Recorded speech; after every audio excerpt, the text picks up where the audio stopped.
ચરણ સ્પર્શ. હમણાં વિશેષ પ્રકારે શ્રાવકોમાં દેખાદેખીથી ગુરુ મહારાજના ચરણનો સ્પર્શ કરવાની પ્રવૃત્તિ ચાલી પડી છે.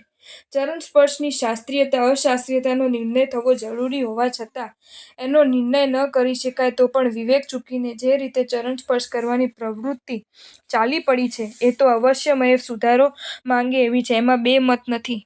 ગુરુ મહારાજ ઊભા થઈને ચાલવા માટે પગ ઉઠાવીને ડગલું માંડી રહ્યા હોય તે વખતે ગુરુ મહારાજને ખ્યાલ ના આવે તેમ ચરણ સ્પર્શ કરાય છે. એથી ગુરુ મહારાજની સ્થિતિ પડી જવા જેવી બની જતી હોય છે. ગુરુ મહારાજ માર્ગમાં ચાલી રહ્યા હોય ત્યારે પણ ગુરુ મહારાજને ખ્યાલ ના આવે તેમ આજુબાજુમાંથી અચાનક આવીને તેમના ચરણનો સ્પર્શ કરાય છે. ત્યારે એકાએક ગતિરોધ થવાથી પણ ગુરુ મહારાજની સ્થિતિ પડી જવા જેવી બની જાય છે.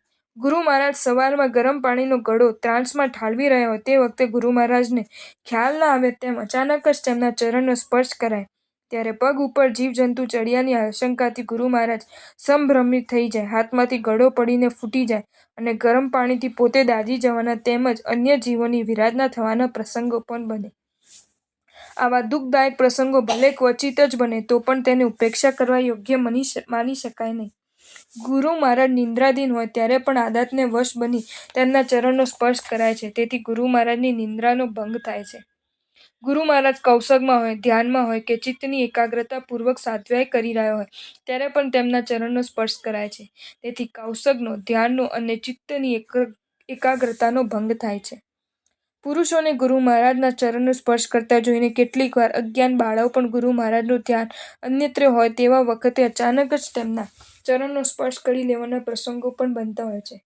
ગુરુ મહારાજને ચરણ સ્પર્શની એલર્જી હોય, ઠંડી આદિના કારણે ચરણ સ્પર્શ પ્રતિકૂળ હોય, શરીરને અશાતા ઉપજાવનાર બને તેમ હોય અથવા કાર્યમાં વિઘ્નરૂપ બને તેમ હોય તેવા વખતે ગુરુ મહારાજ તરફથી ઘણો નિષેધ કરાવા છતાં તેની અવગણના કરીને પણ હઠાગ્રહથી ગુરુ મહારાજના ચરણનો સ્પર્શ કરાય છે.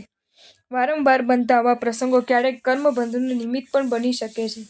અહીં બતાવેલ થોડી અને બીજી પણ ઘણી રીતથી ચાલી પડેલી અવિવેકભરી ચરણ સ્પર્શ પ્રવૃત્તિ દોષિત જણાય છે, હિતાવહ જણાતી નથી. એમાં વિવેકની અપેક્ષા તો અવશ્યમય રહે છે.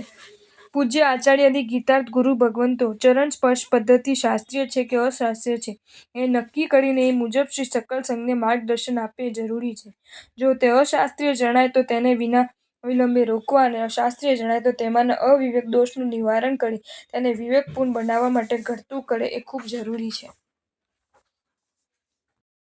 જો તમને આ વિડીયો ગમ્યો હોય તો આ વિડીયોને લાઈક કરો અને મારી ચેનલ જૈન ફેક્ટ્સ એન્ડ સ્ટોરીઝને સબસ્ક્રાઈબ કરો. ધન્યવાદ.